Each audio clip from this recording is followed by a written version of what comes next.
අපි සමහර ඒවා දැන් තමයි දන්නේ. දැන් මම ජනාධිපති වුණාම මට විශ්‍රාම වැටුපක් හම්බ වෙන മന്ത്രിවරයාගේ.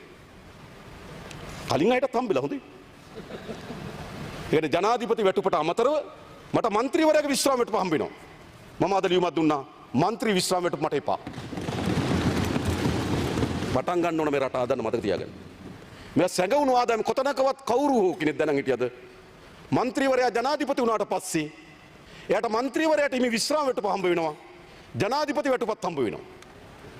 දෙකම සාක්කුවේ දාගෙන හොර පූසෝ වගේ හිටිය ටීම් එක උන්. මේ කට්ටිය එහෙමයි. අපි ඒක දැනගත්ත. ඇත්තටම මම දැනන් හිටියේ නෑ මම හම්බ වෙනවා කියලා. පස්සේ තමයි දැනගත්තේ විශ්‍රාම වැටුප හම්බ වෙනවා. දැනගත්ත වෙලේ පාර්ලිමේන්තුවට ලියුමක් දුන්නා. මට විශ්‍රාම වැටුප එපා. ඒ වගේම ඇමතිවරු മന്ത്രിවරුන්ට മന്ത്രിවරයා ඇමති වුණාම ඇමතිට වැටුපකුත් හම්බ වෙනවා. മന്ത്രിට වැටුපකුත් හම්බ වෙනවා. മന്ത്രി වැටුපකුත් හම්බ වෙනවා. මෙහෙමනේ මේ වවාගෙන කාලා තියෙන මොන ඔයගොල්ලෝ කවදාවත් හිතුවද මෙහෙම රටක් ඇති කියලා? අපි සාමාන්‍යයෙන් අපි හිතන්න වෛද්‍යවරයා ඉන්නවා. වෛද්‍යවරයා වෛද්‍ය අධ්‍යක්ෂක වෙනවා. අධ්‍යක්ෂක වුණාම එයාට හම්බ වෙනවද වෛද්‍ය අධ්‍යක්ෂක තනතුරේ වැටුප හම්බ වෙනවා. වෛද්‍යවරයාගේ විශ්‍රාම වැටුප හම්බ වෙනවා. එහෙම නෑනේ. ගුරුවරයා ඉන්නවා. ගුරුවරයා විදුහල්පති වෙනවා. එතකොට එයාට විදුහල්පති වැටුප හම්බ වෙනවා. ගුරුවරයාගේ විශ්‍රාම වැටුප හම්බ වෙනවා. එහෙම හම්බ වෙනවද? හැබැයි ජනාධිපතිට එහෙම හම්බ වෙනවා. ඔන්න ඒ කියන්නේ Tamanට ලොකු හැඳි තිබුණා බෙදා ගන්න. Taman කැමති විදියට බෙදාගත්තා. ඒ අනුව තමයි മന്ത്രിවරයා ඇමති වෙනකොට മന്ത്രി වැටුපත් හම්බ වෙනවා. ඇමති වැටුපත් හම්බ වෙනවා. අපි තීරණයක් ගත්තා. අපේ ඇමතිවරු නියෝජ්‍ය ඇමතිවරු ගන්නේ മന്ത്രി වැටුප විතරයි. ලියුම් දීලා තියෙනවා. හැබැයි മന്ത്രി වැටුපට ඇමතිවරුන්ට තෙල් දීමනාවක් හම්බ වෙනවා. മന്ത്രി වැටුපේ മന്ത്രിවරයාට දෙන තෙල් දීමනාවත් අයින් කරලා වැටුප දෙන්නේ. සාධාරණේ. ඇමතිවරයාට නියෝජ්‍ය අමාත්‍යවරයාට රජයෙන් ඉන්ධන දීමනාවක් දෙනවා.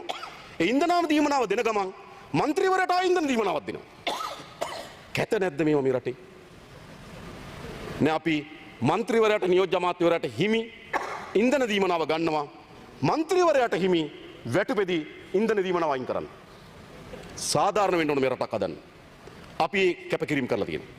ඊළඟ මොකද මේ රට වෙනස් කරන්න මේ දේශපාලන වෙනස් වෙන්න ඕන. ඔබතුමා නම් മന്ത്രിවරුන්ට ලොකු වැටුපක් දෙන්න ඕන කියලා ඉන්න තැනක ස්ථාවර වෙන කෙනෙක්. ඔව් අපි මේ රට ගොඩනගලා අපි හැමදෙනාටම වැටුපක් ලබා ගැනීම ඊටම යුක්තිසහගතයි කියලා මානසිකත්වයක් අපිට ඇති වෙනවා. දැන් අපිට තියෙන අපි ජනතාවගේ බදු මුදල් ඊතරම් ප්‍රමාණයක් ලබා ගැනීම යුක්තිසහගත නෑ මේ වෙලාව. යුක්තිසහගත වෙලාවක් අපි හදමු. අපි බලමු මේ වෙලාවේදී. ඒ වගේම සමා වෙන්න മന്ത്രിවරුන්ගේ විශ්‍රාමයට පහසු කරනවා. ඒ පනත ඊට ඉක්මනින් පාර්ලිමේන්තුවට ගෙනියනවා. ඊළඟ ජනාධිපතිවරුන්ගේ වරප්‍රසාද පනත සංශෝධනය කරනවා. ඒ පනතත් ඉක්මනින් පාර්ලිමේන්තුවට ගෙනියනවා. මට ඉතින් පාර්ලිමේන්තුව ඔක්කොම එකතු වෙලා අත උස්සන්න පුළුවන් පනත් කීපයක් එයි. ඉක්මනින් ගෙනියනවා. ඒක සංශෝධනය කරනවා. දැන් අත උස්සලා ඇස්සලා ඉන්නේ. ඊළඟ මම කලින් අයවැය ලේඛනයේදී කිව්වා മന്ത്രിවරු සදා දෙන රුපියල් ලක්ෂ 10ක රක්ෂණ ආවරණය මේක ලක්ෂ 10 බවට පත් කරගත් ඉතාමත් ආර්ථික අර්බුදයේ තියෙන වෙලාවක ආර්ථික විශාල අර්බුදයක් තියෙන වෙලාවක තමයි മന്ത്രിවරුන්ගේ ලක්ෂ 2.5 රක්ෂණය ලක්ෂ 10 දක්වා වැඩි කරේ. අපි කියන තාම ආර්ථිකය හොඳ නැහැ. ලක්ෂ 10 නැවත ලක්ෂ 2.5 දක්වා අඩු කරන්න අගෝස්තු මාසෙ මං හිතන්නේ අවසන් වෙන්නේ ලක්ෂ 10 නේද? ලක්ෂ 10 සඳහා අපි දැන් අගෝස්තු මාසෙ දක්වා බැඳීම තියෙනවා. අගෝස්තු මාසෙන් පස්සේ අපි රක්ෂණය අලුත් කරනකොට ලක්ෂ 10 ලක්ෂ 2.5 දක්වා අඩු කරනවා. තරහ වෙන්න එපා. මම කලින් කිව්වා වාහන පර්මිට් හම්බ වෙන්නේ නැහැ. අපේ ප්‍රතිපත්ති ප්‍රකාශනයේ දිනවා മന്ത്രിවරුන්ට වාහනයක් ලබා දෙන්න ඕන තමන්ගේ දූර කාලයේදී කියලා. අපි මේ ප්‍රතිපත්තියේ ඉන්නවා. නමුත් මේ අය වේලේකකින් අපිට එහෙම වාහනයක් මේ අවුරුද්ද ලබා දෙන්නත් බෑ. අපි යමු. අපි ඒ ගැන සැලකිල්ලක් කරනවා.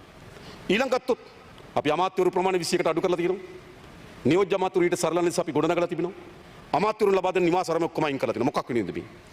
අපිට අවශ්‍යයි මේ දේශපාලන ස්ථාවරභාවයක් නිර්මාණය කරන්න. ඒ නිසා තමයි මම අහන්නේ.